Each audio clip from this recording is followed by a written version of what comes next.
మీ దగ్గరికి చిన్మయి గారు, మీరు ఒక యంగ్ డాక్టర్. చిన్మయి, మీరు ఇంకా వివాహం చేసుకోవాల్సి ఉంది. చాలామంది అంటే బహుశా ఈ సోషల్ మీడియాలు ఇలాంటివి వస్తున్నప్పుడు ఐటీ గ్రూప్స్లో వాటిల్లో చాలామంది ఇలాంటి అందరికి కూడా కెరీర్ చాలా ఇంపార్టెంట్ అయిపోయింది. చాలామంది కెరీర్లో బాగా సెటిల్ అవ్వాలన్న ఆలోచన ఆడపిల్లల్లో మగవాళ్ళలో కూడా ఉంటుంది. అయితే ఈ ఆలోచన ఏ స్థాయి వరకు చర్చ జరుగుతున్నది మీ పీర్ గ్రూప్లో ఉన్న వాళ్ళ మధ్య? దీని మీద అంటే పాజిటివ్గా ఉంటున్నారా, నెగిటివ్గా ఉంటున్నారా? ఉంటే ఏంటి మీ మీ మీ విశ్లేషణ ఏంటి? సార్, ఇప్పుడు దీనిపైన ఎలా ఉంది అంటే, కామెడీగా నేను మా ఫ్రెండ్స్ ఒక్కోసారి అనుకుంటూ ఉంటాం అనమాట. మనకి తగ్గి దగ్గర అవుతుంది, మనకి ఇంకా పెళ్ళి ఎక్స్పీరియన్స్ చేసుకుందామా అనేది ఒకప్పుడు ఒక 1 month బ్యాక్ ఒక డిస్కషన్ జరిగింది. కానీ చూస్తే ఇప్పుడు అది సీరియస్ గా ఒక ట్రెండ్ లాగా అయిపోయింది. కొంచెం మీ వాయిస్ కొంచెం బ్రేక్ అవుతుంది చిన్మయి. ఇప్పుడు మాట్లాడండి. ఇప్పుడు మాట్లాడండి చిన్మయి.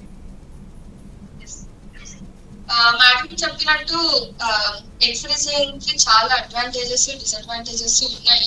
ఇంకా మేము కూడా ఫీల్డ్ లో ఉన్నప్పుడు మాకు ఇంకా we're more aware of what is egg freezing, ఈ ఓవేరియన్ స్టిమ్యులేషన్ అవంతా ఎలా ఉంటుందని మాకు తెలుసు.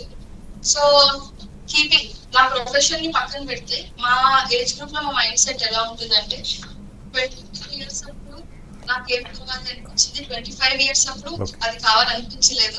ఇప్పుడు 30 years దగ్గర పడుతున్నప్పుడు మనం ఏమైనా తప్పు చేసామా, కెరియర్ పైన ఎక్కువ పెట్టుకున్నామా, మేబీ మనం అదర్ మైల్ స్టోన్స్ ఫుల్ఫిల్ చేసేసి వచ్చి ఉండాల్సింది.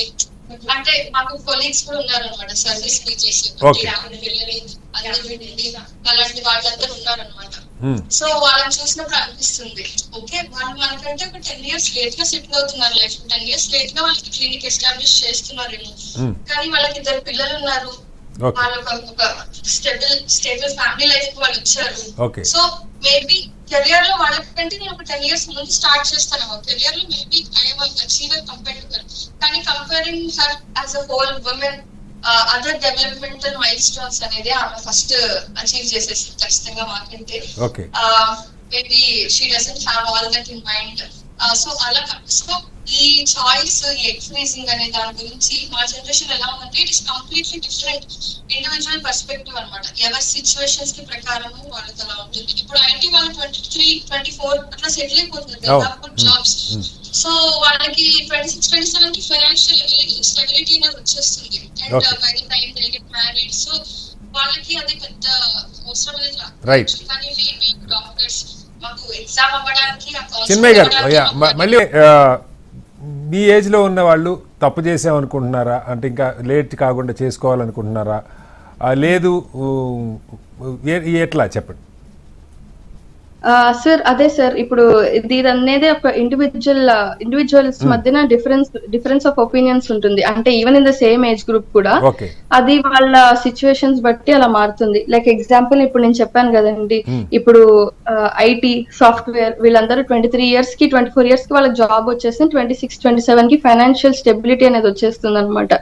సో వాళ్ళకి ఇది అనేది పెద్ద అవసరం అనేది రాకపోవచ్చు, unless they're in some peak of their career తప్పితే వాళ్ళకి పెద్ద ఆప్షన్ అనేది అవ్వదు. కానీ మనకి ఎస్పెషల్లీ మెడికల్ ఫీల్డ్ లో ఉండే వాళ్ళకి ఏంటి అంటే, ఒకవైపు పీజీ ఎగ్జామ్, ఇంకొక వైపు పెళ్లి అనే బ్యాటిల్ మధ్యలో మోస్ట్లీ పీజీ ఎగ్జామ్ కి వాళ్ళు ప్రిఫర్ చేస్తారు. సో పీజీ జాయిన్ అయిన తర్వాత ఎలా ఉంటుంది అంటే, రొటేషన్స్ ఉంటాయి, అమ్మో ఫస్ట్ ఇయర్ చాలా కష్టం అంటారు, తర్వాత సెకండ్ ఇయర్ ఇప్పుడే ఛాన్సెస్ వస్తున్నాయి అంటారు, తర్వాత థర్డ్ ఇయర్ కి వచ్చేసరికి ఎగ్జామ్స్ అంటారు. అవన్నీ దాటుకుని వచ్చేసరికి 30 వచ్చేస్తుంది అనమాట.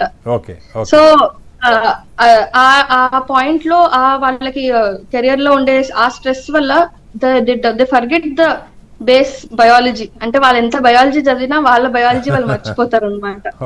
So okay. డెఫినెట్లీ. సో ఒకటైతే చెప్పగలుగుతాను, maybe today we're doing, women are doing better than men in a lot of fields, they doing equally like men. కానీ Okay. Women will always have their biological responsibility. Nobody can change it. Okay. మన career మనం మార్చుకోవచ్చు, మన financial independence అనేది మనం ఒక 5 years, ఇంకొక 5 years extra కష్టపడితే మేబీ మనం మార్చుకోవచ్చు. కానీ మన బాడీలో జరిగే బయాలజీ అయితే మనం డెఫినెట్లీ మార్చుకోలేము. ఓకే. Yeah. మీరు చెప్పినట్టుగా బయోలాజికల్ రెస్పాన్సిబిలిటీ కూడా ఉందంటున్నారు, అంతే కదా? Yes, we all have that biological responsibility. మళ్ళీ